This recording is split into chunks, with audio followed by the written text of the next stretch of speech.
Hello everybody, welcome back to the channel. This is Terrifying Tuesday, and we've got to talk about Terrifier 3, so let's jump right into it. Alright, so we have to talk about the new Terrifier 3 news that's dropped. It's not much, but it is worth talking about. So first off, we have Damien Leone actually saying that Terrifier 3 trailer is on its way, an official one. Then we have Brad Miska saying working on the full Terrifier 3 trailer and it's a monster. Now that is pretty cool in itself, but that's not all. Then Damien Leone tweeted, can't confirm the official runtime for Terrifier 3 just yet, but I can confirm it's shorter than Part 2. Who's happy it's shorter than Part 2, and who wishes it was 5 hours long? So right there you have a couple things that we need to talk about, because this is big news. This movie is scheduled to come out this October, and all we've gotten so far is a few teaser trailers, a few little teasers here and there, and then a lot of questions, a lot of actual questions about what's going on in the movie. Because sure, we know the basic overall plot, and that's all good, but the question of the matter is that a lot of people are wondering if the Pell Girl is going to end up being in there at all, because the Pell Girl has been making her ways, the actress who played the Pell Girl has been making her way across some horror cons recently, and this raises some questions. Now, I have good news and I have bad news. The good news is that I don't think we've seen the last of the Pell Girl. I really don't think we've seen the last of her, but I also do not think we will see her in this movie. I think that what we're going to see instead is something else, something different for this movie, and that's okay. Because even though the Pell Girl has become a real icon among fans, fans absolutely love the character, they do want to see her appear more.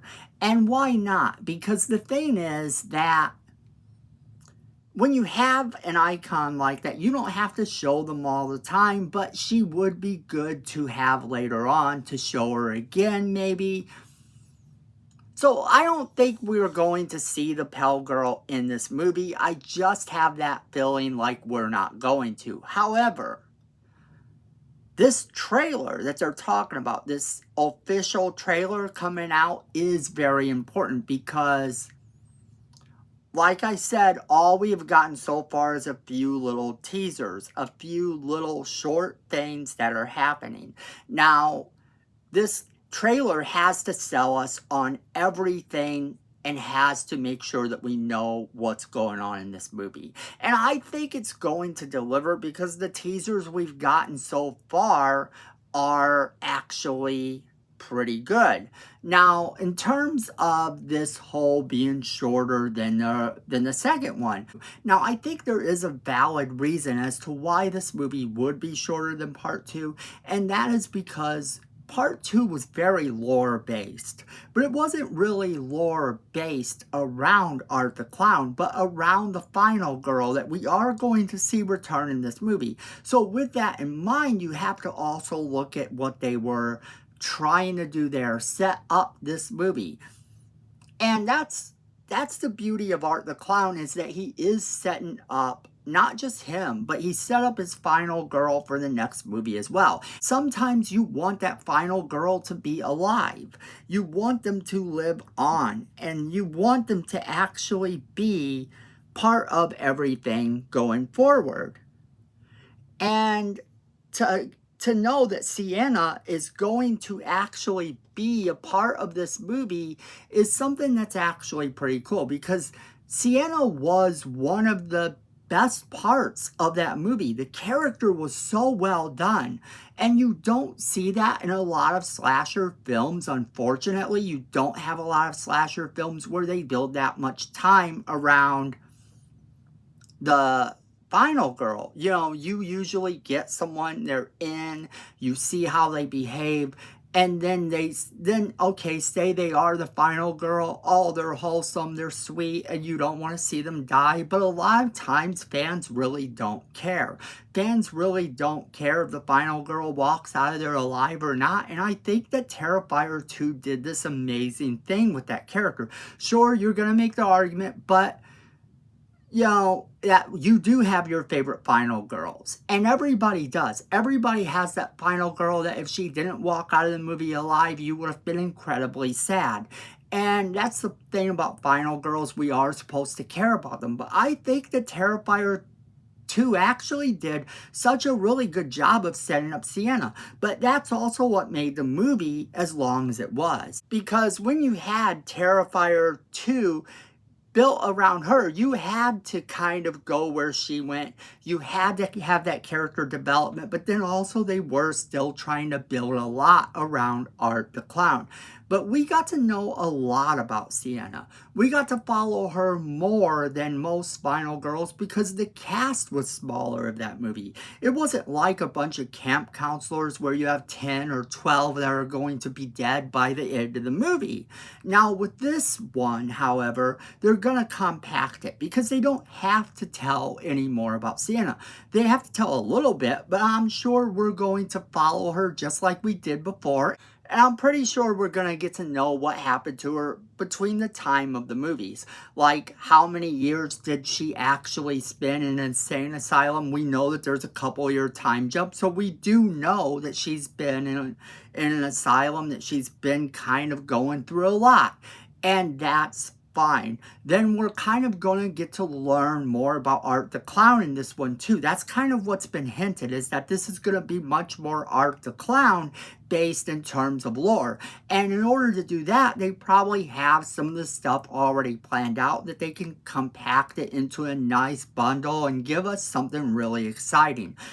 And that's the thing here. This movie doesn't have to be as long as the other one. It's going to be much more lore based is what I think. That's what I get out of it.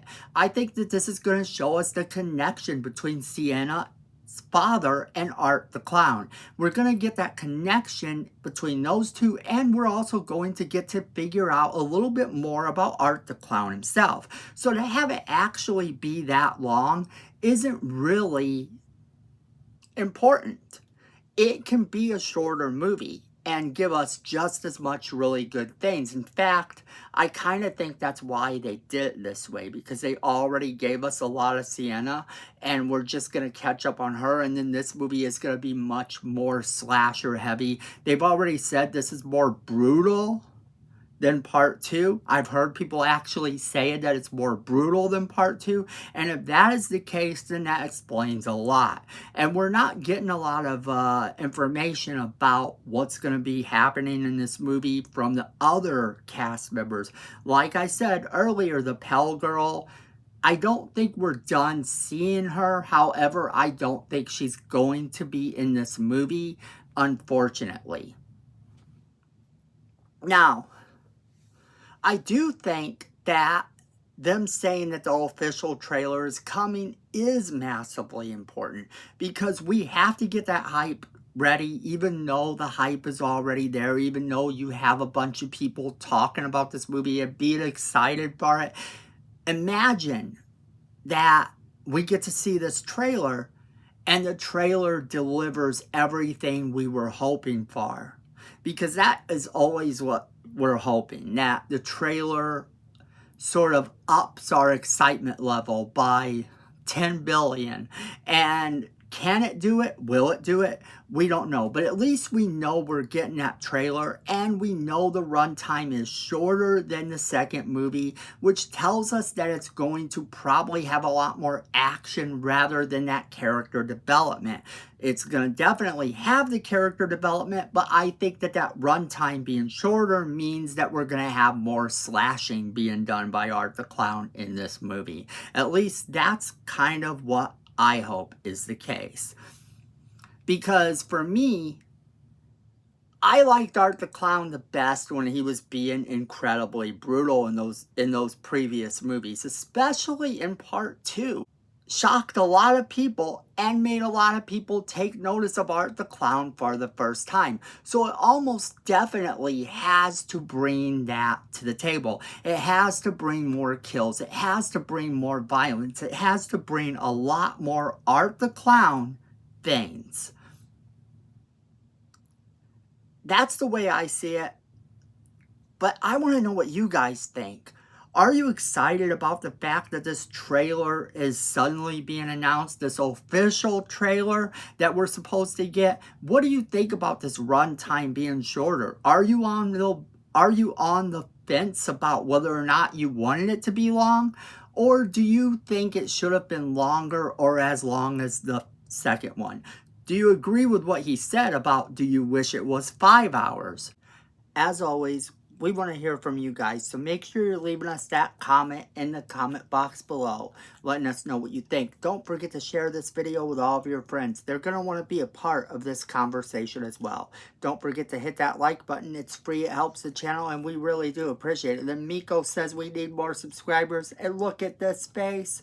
You don't want to disappoint Miko, so go ahead and hit that subscribe button. Hit that notification bell while you're down there so you don't miss a single video we do. Then friends, at the end of the day, I know it, you know it, and Miko knows it. Fandom is family.